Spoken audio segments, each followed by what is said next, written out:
We now finally have both simple and minds.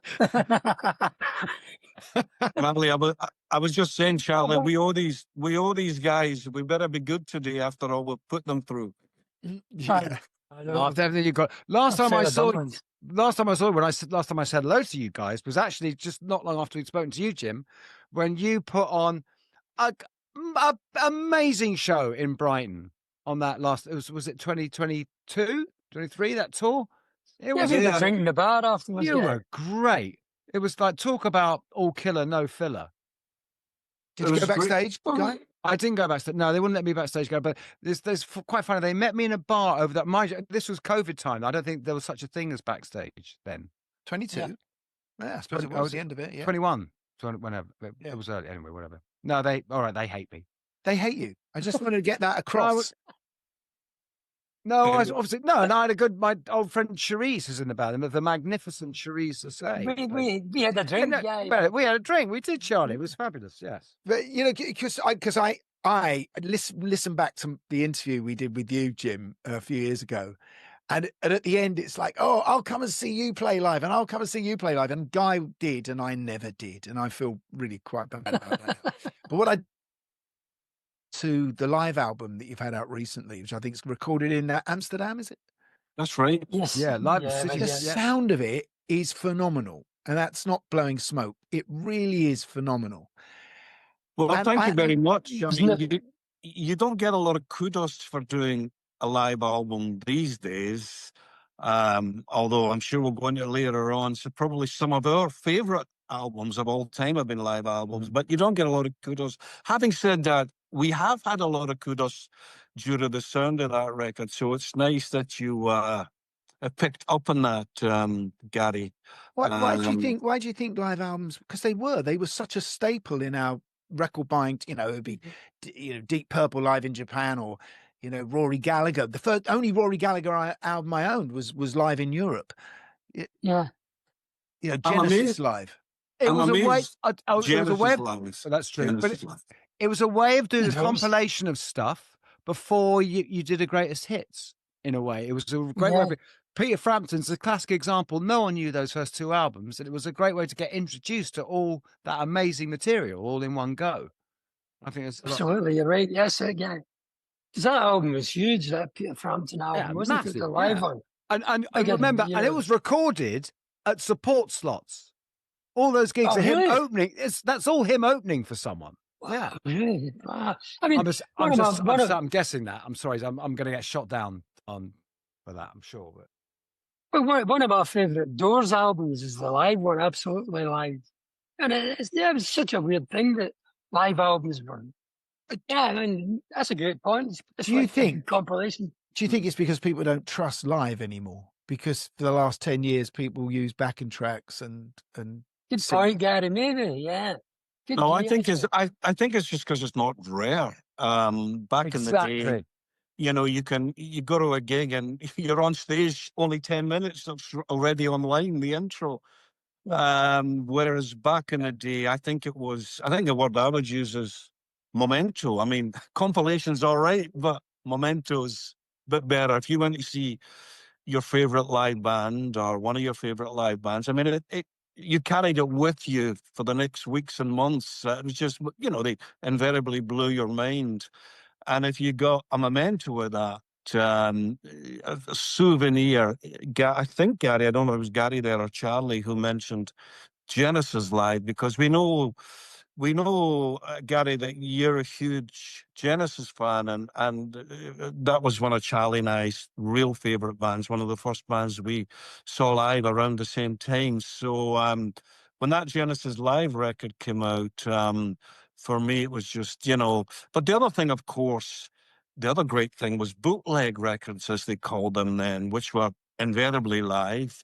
And before Bowie put out his official live album, there was great Santa Monica bootlegs and such, Roxy Music as well, and Led Zeppelin, Strawberry Hill, or whatever it was called, wasn't it? Yeah, there you go. So Dylan, Before the Flood, and Bob Marley, possibly one of the greatest ever.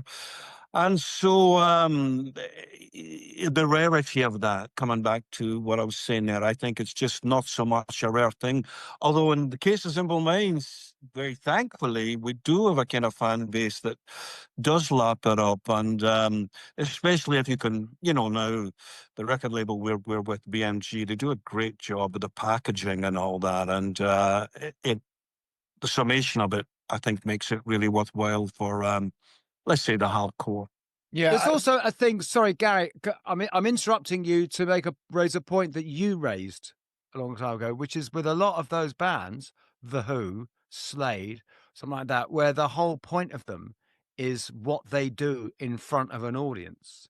So the way to really hear that band is to hear them doing it in front of an audience. So that's I mean, every time I turn my phone on now, I get someone playing live, phone footage from the front row of something. Yeah. So yeah, you're right, absolutely, Charlie. I just want to say though, listening to that live album, I'm knocked out by your guitar playing. I mean, it always has had this landscape quality to it. I think just the effects you use, the sort of legato feel of your guitar, but it feels like Jim can really he has this trust in the landscape. And I find your work fascinating. I would love to come and have a look at your rig, son. Oh, wow. Yeah. Well, you could have just admiring your amp behind you there, Gary. That little Fender amp. But I mean, how did you, can I just start with that? And we'll get to the book in a second, but how did you find your sound, Charlie? What was your inspiration? To be honest, Gary, I mean, I think I was trying to be a keyboard player on the guitar, really, kind of. And also, it's the gear after all. I mean, because, like, for example, each album that we did, I can almost define what I was doing anyway, but also sounds of the record was partly due to the technology that was coming along. Because when we did this album, New Gold Dream, they just brought out like the Roland JC 120 amps, which were like transistor with beautiful choruses on them, and these Space Echoes, the Roland Space Echoes that had chorus and everything. And that, for me, is pretty much the guitar sound on that record, and it's very gentle and very clean and very undistorted and very, melodic. And the kind of gear was dictating what you were going to do in a way, I found. It's funny because those amps became ubiquitous, didn't they? That was like such a latest thing. Yeah. And talking of your sound, Charlie, I just want to say, because obviously I've borrowed your tech. I've been touring with Martin. But Martin, of course, so was Gary. Was it you, Gary? I had Martin. Yeah, I thought it was Gary. No, it's amazing. And he's now called Swiss, and you can ask him why. I've got to get him on that. I think, and I know we mentioned this when you were on before, Jim, but, nods to John McGeoch, who obviously, the great magazine guitarist, and Susie, I mean, he created something. It's a gift that he's given. It's a legacy, isn't it? We were all so inspired by him. Magazine was one of the first bands we toured with, Gary, and John, obviously he was from Glasgow, and John was probably the nicest guy out of the other guys. And it was just, I mean, even then, to this day, I always think if guitar players are using chorus, they should use way too much of it, It should be nearly like right on the verge of being really, really kind of a nasty. And John was like that. But some of the lines and the originality and seeing a lot of the work that they do, like if you take a track like Parade, which is on the second album, Magazine, I think it's on, or maybe it's on the first. If you listen, the guitar's really so understated, but it's incredible what he plays on there. And if you take that out of there, the thing would be a completely different thing. But yeah, you would never really notice it. But if you dig deep and you listen to it, it's phenomenal what he plays. Brilliant. Because we discussed this last time as well, but obviously the post-punk period that you guys really came out of, with Joy Division, with magazine, there was a there was a fascination with sort of Europe. It was a kind of a time when we weren't looking to America for our inspiration, looking to Berlin, etc. And I mean, do you ever, before you found that sound, you guys, and Jim, was that partly to do with touring, or were you just taking the inspiration from Bowie, say? I would jump in here to just say from the book that Gary, you say looking towards Europe, whereas you two were literally looking towards Europe, weren't you? You were already hitchhiking around Europe, bud. Before anything, before any touring or anything, right? Jim? Yeah. Yeah, I mean, one of the things Charlie and I had in common from the early days was we had this mentality, as we say in the book, that, for some people, the world ends at the bottom of your street. And for others, that's where it starts. And that literally was the case with Charlie and I. I mean, it kind of, it came through the music also because for 1 year or so, can't remember which year, there was a period where the 2 or 3 main venues in Glasgow were being refurbished or whatever. And during that year, bands didn't come. So Charlie and I started hitchhiking to Newcastle Polytechnic to see the Doctors of Madness, or hitchhiking through to Edinburgh from Glasgow to John Fox, Ultravox, and also magazine. And a kind of pattern emerged there. And then I remember it's kind of cute. A mutual friend of ours, a guy called John Brough, because you got to remember, Glasgow has a great reputation now, but back then it was very much the provinces, there wasn't a lot going on. Anyway, our friend John Brough had gone down to get a job on the building sites in London, and so cute. I remember I got this letter from him. I mean, talking about last century, and he said, "You got to come and see this thing called the Sex Pistols. You got to come down." Now, that before I'd even maybe just started to see Sex Pistols be mentioned in the NME. Of course, the NME, Melody Maker, they were our Bible. So we would get them on a Wednesday evening, and Charlie and I would get into Glasgow Central. They were coming off the train to get these dispatches from London, and we could plug into everything that was happening vicariously. Anyway, that hitchhiking thing, as you quite rightly say, it set us on, and then just as we left school, or just were leaving school, it was like, hey, you can go to France. You can get a passport. Back in those days, you could get a passport from the post office, and so we hitchhiked down first London and in France. And Charlie and I still talk about this. We say, it's amazing what happens when you stick your thumb out, because from there, we got through France, through Germany. The lifts just kept, it was a great experience. Could have been a nightmare, could have been horrible, but we had a great experience. And within that experience, I think there was a sort of, don't get us wrong, as much as I'd said Glasgow was a hicks and all that, we still loved our hometown.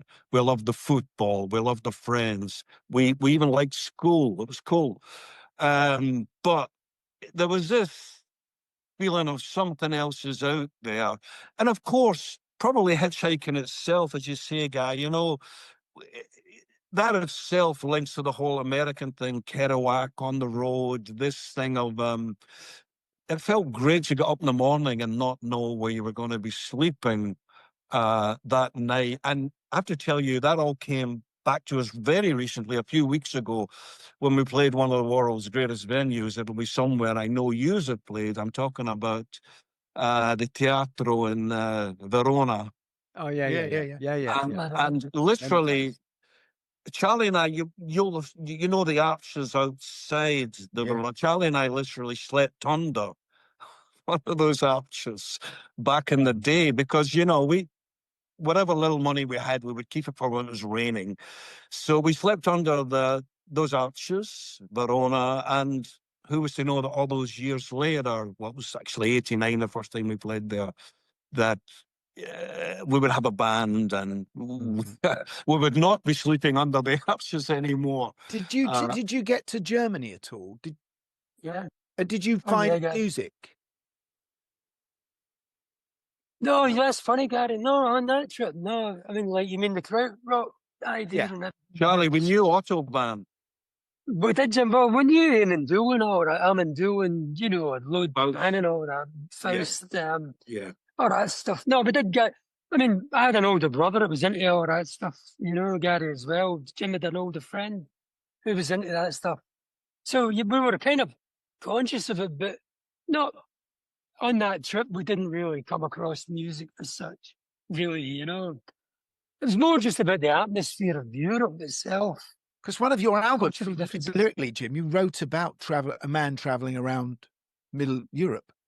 Yeah, much later on, Gary. So I think the album you're referring to is Empires and Dance. And at that time, Simple Minds were starting to... I mean, we really learned our ropes through... I guess we had an agent from the early days, and we'd be in the backwoods of Holland, Germany, kind of plenty no one, but well, not quite no one. We say 3 men and a dog, but usually the 3 men and a dog would go mad, and that was the oxygen we needed. And we really Scandinavia, all that stuff, which held us in great stead, because not only were we learning our trades, at that time we weren't having even remotely any hits. Were barely had any good reviews, you know. Reviews were usually patronizing or whatever. But thankfully, that whole thing of kind of learning to play live and learning to get out in front of an audience and win it over, well, it has held us in good stead. And yeah, going through Europe at that time, there was... I mean, when you see the news headlines now, but back in the day then, it seemed there's a song I've got, I Travel, and it talks about tragedies, luxuries, statues, parks and galleries. So you had all this amazing, fantastic Europe scenery that we associate with, you know, Paris and Berlin and Austria and all these places. But at the same time, this was the time of the Baader Meinhof gang, and it seemed everywhere we played, either the day before or the day after, there'd be some kind of tragedy or whatever. So the songs we wrote, we're young, impressionable, the songs we wrote had this kind of balance about the beauty of Europe, but this the shadows, the darkness, and yeah, the songs have this broodingness in them, as well as I think some try to write some beautiful poetry as well. Right. So can we quickly reference the book, because I've managed to get through most of it, and I that's the wrong way of putting it. When I say get through it, I mean because I had very short time. It's magnificent, and it's an extraordinary tale of how, like, what's incredible is how you managed to write side by side, because there's no point where you really kind of go off on tangents. You sort of agree with each other, and this fact that you still basically, the way I picture it is you live in Taormina in what is the house from Help, it seems to me. You both walk in separate front doors, and I think you're just in the same house, aren't you? Pretending. It's not quite that, but we're very close. Yeah. Okay. So, but how did this? First of all, how did the book come about? How did you decide? And what was the writing process for you? And was it were you nervous revealing bits of it to each other? Yes, in a book, because Jim and I never ever talk about, you know, until recently, we never talked about, you know, the career. You're just, I'm sure you're the same. You know, you're just working away, and you know, we never sit down and discuss anything about, oh, you know, what happened in the past, really.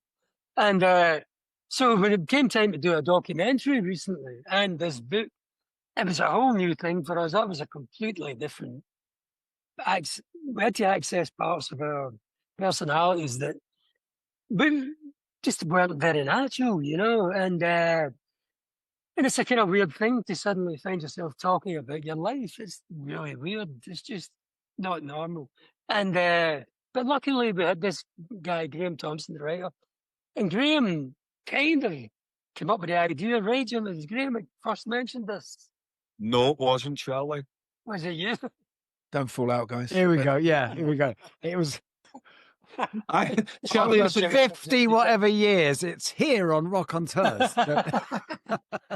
Charlie, I had to check with Graham myself, and 1 minute and a felt peak, I said, "Whose fucking idea was this?" And he said, "Yours. Excuse my language, guys." It was yours, Jim. So it's your fault, Jim. Because, but what about this idea of revealing stuff to each other? Was that?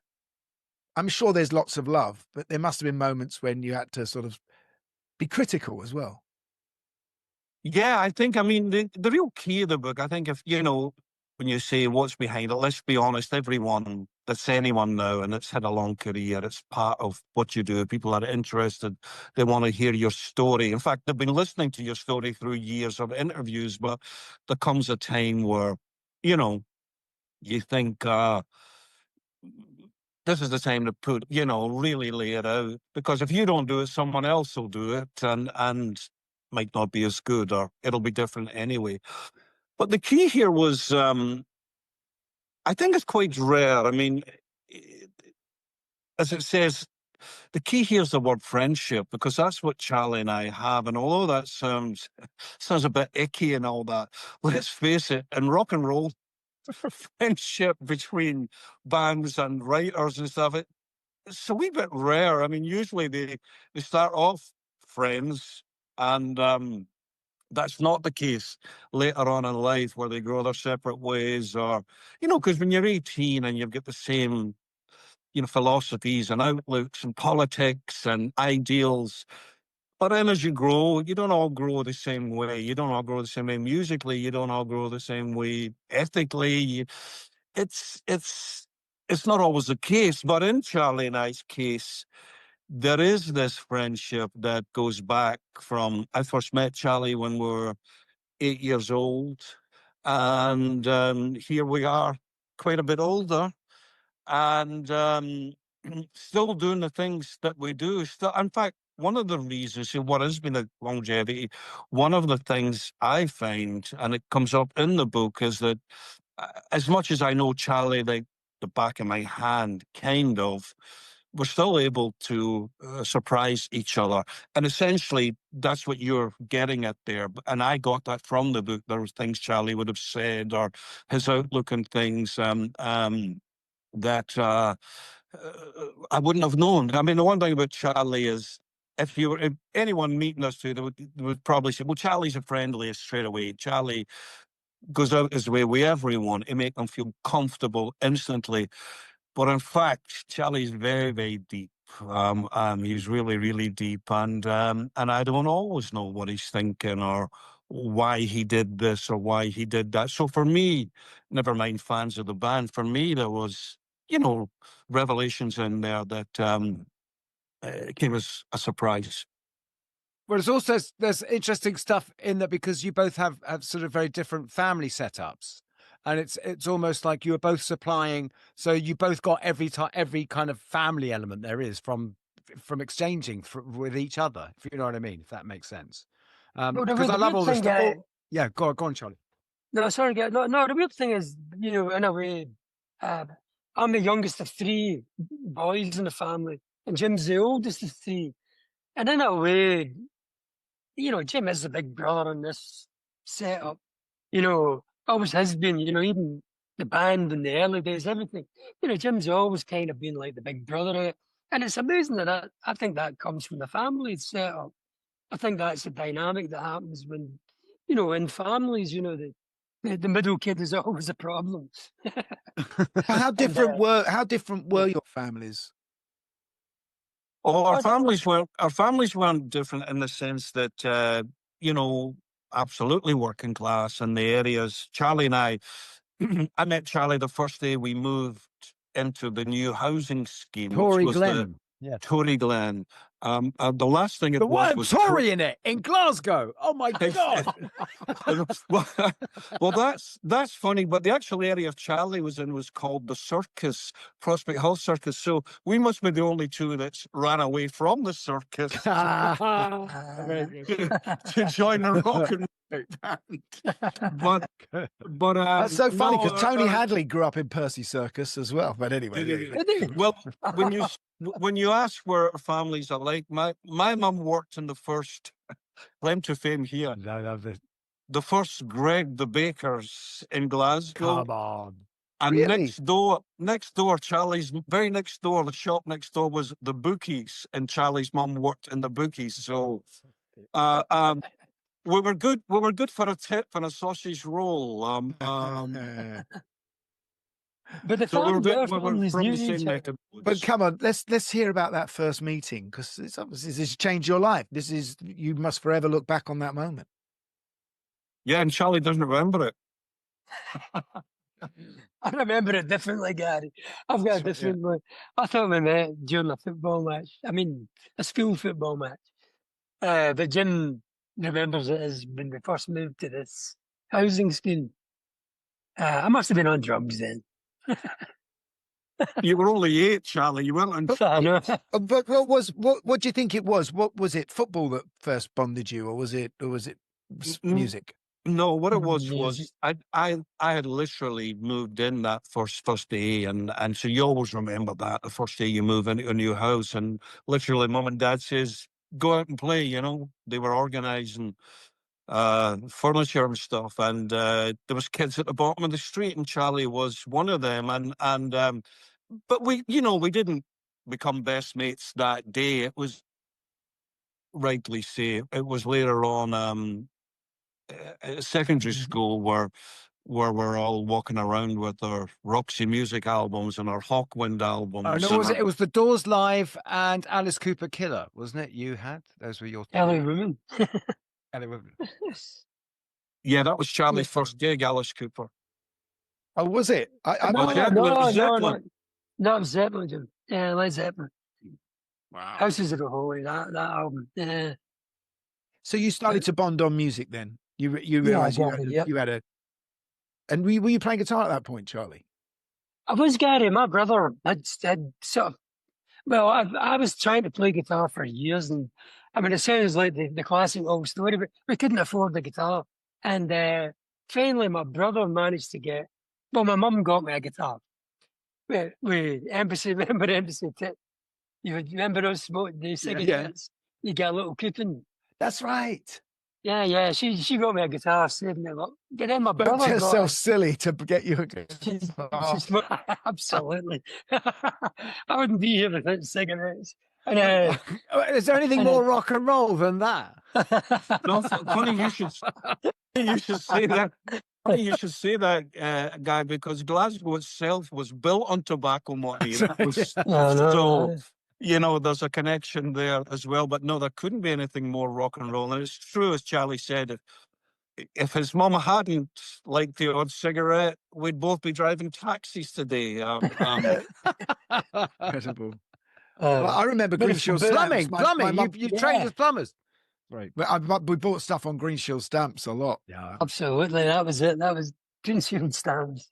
There's one thing, sorry, Jim, there's just so much more. What I love is this magical portal, which is the lift in your building. It seems like everything, the counterculture and all knowledge is in this lift. It's in the lift. Could you explain for us, please? It's amazing how much elevators the role they've played in my life. I met both my ex-missus in elevators as well, guys. So, one was coming in, really hanging out in that. You're really hanging out. That wasn't Prospect Hill Circus, though. But it shows you how lazy I am. But that was in hotels. No, you're quite right. I was thinking about that elevator. Remember that TV series when we were kids, Mr. Ben, where you would go in the portal? Yeah. Tell me what is this story? Because I haven't I've only read the opening 2 chapters. So go on. Okay. Well, I can tell you what it is. Just as Charlie had mentioned there, Charlie was the youngest brother. So he had his elder brothers that introduced him to music and guitars and all that. I didn't have that, but the block I lived in, it was 22 floors. I lived on the 11th floor, watching the cruisers below. And there was so many kids. A lot of the guys were older than me, and they became like kind of surrogate brothers. And as I say, you would get in the lift and say, I'll mention them anyway, there'd be a guy called John Sweeney, and I'd go in and I'd go, what's that you got? And he'd go, the Tibetan Book of the Dead, man. you want to get into it. And I would be like, the Tibetan Book of the Dead, that sounds amazing. Down to Govan Hill Library, you got the Tibetan Book of the Dead, you know, something like that. Or else I'd meet one guy, where are you going? Without a jacket. Sweden. Sweden. Aye. I met a girl in Spain. You know, and he'd pull out a fag packet with her name and address on it. I mean, just these they were all like John the Baptist. They showed the way, you know. And there was a girl, wasn't there? You had to take her sweets or something, I don't know. Yes, there was a girl. That was, it was a trust you to bring that up, guy. Oh my God, I nearly said her name there, and I can't say her name. But yeah, first sexual experience was there was a trade done for sweets, and you would go up and she would show you the sights from the top of the building, and so that elevated, because you know, that's just where everyone hung out. And as I said, I'd go in there, a guy would go, what are you doing tonight? Nothing. You want to go and see Hawkwind? I've got a ticket.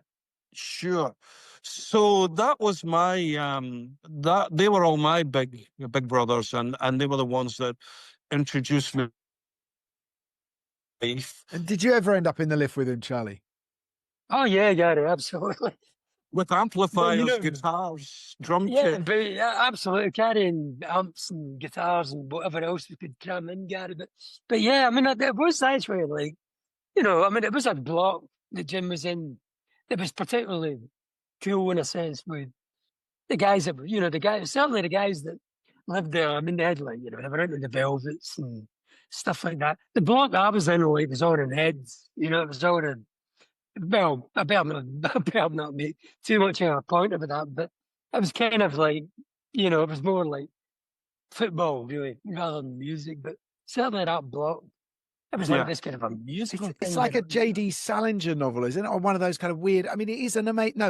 I'm thinking of something else. Ballard. That's what I'm thinking. Yeah. J.G. Ballard. Yeah, absolutely, Gary. Yep, that's it. So, but were you ever in another band, or did you ever have other musicians, or were you right from the beginning thinking, you know, he's my man, Charlie? Yeah, Gary. No, Jim and I mean, when I started playing guitar, Jim would tell people I was the best guitar player in Glasgow. This is after I've been playing guitar for a week. So Jim and I was kind of like always really, really pushing and, you know, always like, yeah. But the thing was, we had quite a few bands, Gary, right? The first gig we ever played, we played to a room full of orphans, right? And all we did was 7 Velvet Underground songs. And one of them was Heroin, right? And I'm Waiting for the Man and White Light, White Heat. And they all started crying, and they all went like, and it was kind of like, but then, so we disbanded that immediately. And then we started another band, and then eventually we had this punk band, Johnny and the Self Abusers. But we had about 3 or 4. Yeah, and I've actually got this. Sorry, I don't want to stop you, but just because I've got this written down, am I supposed to? What the first one was Bieber Rom. That's right. Yes, which means. Good question. Good question. That'll be named after the shop in London. It was very sophisticated for a couple of kids. Yeah, I guess fantasy. Well, you can see there's a kind of fantasies of Roxy music there or something. Yes, exactly. I mean, John Keeble and I used to, before we were signed, and we were I mean, nothing was really happening for us, you know, in those early days. We used to fantasize about touring together, and he could drive. He learned to drive when he was 17. So we used to get in his car and drive up the M1 and go to the nearest service station that we could and just sit there imagining going further. Oh, wow. But and were you at school together, Gary, with John? yeah, we were. Yeah. I guess that's kind of what this book is about, isn't it? This imagination that you can escape where you are and end up, you know, doing what I mean, it's something Charlie and I have carried on in life. I mean, you know, not everyone ends up on the very edge of Europe and Sicily, you know, it's not Tuscany, it's not Florence. You know, we're in the wilds down there. Taormina's pretty she, but I mean, it's it's my favorite place. It's my favorite. I've been on holiday there so many times. I love it. Really? Yeah. Wow. We've played the amphitheatre, Gary and I. I played there with 2 bands. Yeah. I played there with Spandau as well. It's the best one. Beats Pompeii, hands down. Tell you that. Yeah, fantastic. Really, yeah. It's a mystical place. You're at continental drift. I mean, you know, Libya's nearer than Rome. I mean, you've got that cosmic Mount Etna behind you, and then you've got all that mind-blowing history there. So I don't think it's for no reason that Charlie and I, knowing the kind of things we like and the kind of things that the kind of minds that we have. But that is a great thing, what you said there. It makes me think, Charlie and I, later on, when we first started to tour, go to Australia and stuff, we would on a whim get off in Bombay, as long as there was a break in the tour, and decide we're going to Nepal, or because we were both reading Salman Rushdie's Midnight Children or something. Oh yeah, great book. Yeah. We would just be consumed. Let's go. Charlie and I also. I mean, it sounds so weird. I think, you know, it's a weird thing. What's your favorite ever book? What's your favorite ever record book? Kind of book called Master and Margarita. Yeah. We've ended up sitting on the same park bench in Moscow where the book opens, and we actually got into the author's apartment. We didn't break in. And stood at the desk where he wrote it. So we're still propelled by books and music and journalism and movies, and that hasn't changed. But the adventure, though, for young men in the 80s seemed much greater than it does now when you travel Europe now or anywhere in the world. I mean, the homogenization is extreme. You know, you get the same shops everywhere. Yeah. And I remember, you know, you'd arrive in another country and it would smell different. Yeah, absolutely. And also the culture was so different. You know, going to Italy was like, you know, playing in North Africa or something in back in the 80s. If you were going to get out with your life. Well, you weren't connected to home as well. You could vanish. That's the thing. People didn't know where you were. You didn't have that. Exactly, yeah. And it's really interesting what you said there about, I mean, the smells for me, Gary, are one of the biggest things. Places are so redolent like that. I mean, you know, I even think, you know, if I go to America, I smell it. For some reason, if I'm in LA, it's got a smell, as does Italy, very, very much so. And it's a kind of weird synesthesia that's going on, but it's a kind of you know, all your senses are, but I don't think nowadays, it's definitely weakened and far more homogenized, like you said, you know. And it's a shame because, I mean, I don't know what it's like for young people now, but I think there's a great loss there where young people, you know, it takes you 2 minutes to jump on a flight and go somewhere, whereas you really had to work hard. I would agree with all of that, but there's still a thing, for instance, recently, and I know you have been as well, you know, recently where we're in Santiago, Buenos Aires, Mexico City, and still those places. Yeah. You know, if you get up early in the morning and you go out and you see those cities coming alive, you're still able to get a sense. You're not on Sauchiehall Street. Of the otherworldliness. Yeah. It Well, I still find it. Still blows my mind. I agree. It still blows my mind.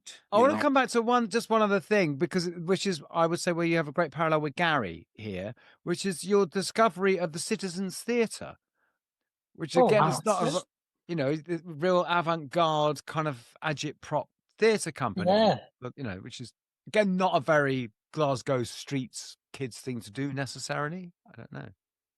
No, yeah, Jim, no, go ahead, Jim. No, you go ahead.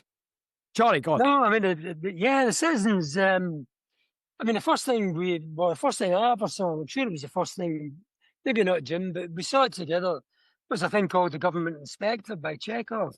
Oh, wow. And it was so weird. And it was so strange that it definitely had some part to play in us, really, really wanting to leave and discover something out there, even if it wasn't music, there was something about the atmosphere of the Citizens and the productions they put on.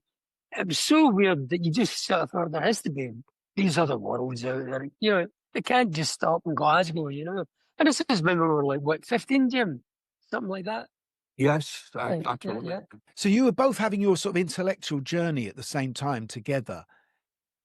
Yeah, curiosity, as I said earlier, certainly in Glasgow then, culturally, compared to now, it was a bit of a desert. And of all the places, because the amazing thing about the Citizens in Glasgow is it was right in the heart of the Gorbals, the sort of the reputation that the Gorbals had then was the only place any of us had ever heard of. Exactly. Glasgow. You know what I mean? Yeah, that's right. Slums and razor gangs and other. Well, both Charlie and I's families are Gorbals originally, but in the middle of that desert there was this oasis, and the thing about it was, we also had a couple of you're lucky if you've got a good English teacher at school that sort of points you in a direction, go and check this out. And because they have credibility, you take them up on it. And what it was that the company, the classic way, they were so avant-garde. I mean, a lot of it was going right over our head, but there was a richness about, as Charlie said, it just felt like there was other worlds in front of our eyes, and certain things were hitting home. I mean, they really were. In the middle of, they would do something like Antony and Cleopatra, but Cleopatra would be played by a man and he would sing Walk on the Wild Side. And just things that would just, some of it a bit hit and miss, but it fed our imaginations. And eventually they had people like Willem Dafoe and John Malkovich and that. They were in Glasgow for years, these guys, Gary Oldman too. Steppenwolf and all that. Yeah, the Steppenwolf troupe that they had, Gary and I went to the Steppenwolf when we were in Chicago last time. Ah, yeah, did you? Yeah. Well, I always go. Whenever I'm in Chicago, always have to go to the Steppenwolf. And our producer's telling us that we have to let you go in a minute. But I just want to ask, as this friendship, this solid creative friendship grew, eventually you guys start, to have relationships with other people. How has that always been an issue, for your partners maybe? I'm not sure, but I'm going to you've survived all of that. Well, Jim, how many times have I used this, but can I use it again? It's Jim's line, Gary, but you've probably used it yourself. Jim always says, look, it is like a marriage, the two of us. But so far, I've not tried to take his house away from him. You helped buy him. And, I've got another take on it. It's like a marriage without the touching or arguing about whose turn it is to take out the rubbish. I'm so sad we have to let you go. This is awful. Thank you so much, guys. Listen, Can we do another one? Can we do another one? Guy has read so much of the book and he loved it. can we say one thing? It's all, I tell you what is obvious, and it's lovely talking like this, same generations, growing up the same things, the same records. I dare say, had we all lived in the same street as Charlie and I did, we would be in the same band. I'm sure of that. Would have kin, absolutely. I love that. I know, because what's great is because you say that about Johnny Marr in the book, so I'll take that. No, it's true when we say that. When I have to say also, we're big fans of the podcast. Well, we need right now is we could form a super group pretty quickly. We need a drummer and a keyboard player, maybe. That's it. And a final thing. Let's do it, Gary. Charlie actually does love his writing on piano. I found out from the book as well. Sorry, Jim. Oh yeah, Gary. Well, yeah. Sorry, Jim. Hey, Gary, a final thing can we say, because obviously he would have been a mate of yours, and there's one guy that Simple Minds really owe a lot to, and there's a connection to you and your band as well, because after that album that you mentioned, and we were talking about Empires and Dance, we were selling nothing, and we were about to get dropped. And who knows what would have happened then with Alistair Records. But people started to talk about this thing called the Blitz. And they started to talk about these bands called Spandau Ballet and Duran Duran and this guy Rusty Egan. Yeah, we were dancing to Changeling and Travel. There you go. And you remember the so-called futurist charts and sounds. Yes. Well, as you guys were taking over everywhere, we would be in the top 10 futurist charts, and suddenly it seemed that maybe there is light at the end of the tunnel here. So without that movement that you've brought through and shedding some light on us, who knows? Yeah, but it's reciprocal, because I think, we were so inspired by, being boiled up with the Human League and changing you guys and John Fox, Ultravox, Dislocation. They were part of what was, helping us to go the way that we did as well. Yeah. Thank you as well. And Icehouse broke you in Australia. Come on. Exactly. Oh yeah, of course. Of course. Guys, good luck with the book. Thank you very much. I mean, it's a special idea, and it's more than brothers in a way. It's you chose to come together. Where brothers are just you have to hang out, right? I happen to like mine, but yes, I would. Choice. I can't recommend the book enough, and you learn so much. Obviously, it'll never be enough for me with the recording. I need more about making the albums and stuff. Lovely, thank you. And if anyone wants to listen back to the interview we did with Jim a couple of years ago, it's well worth it.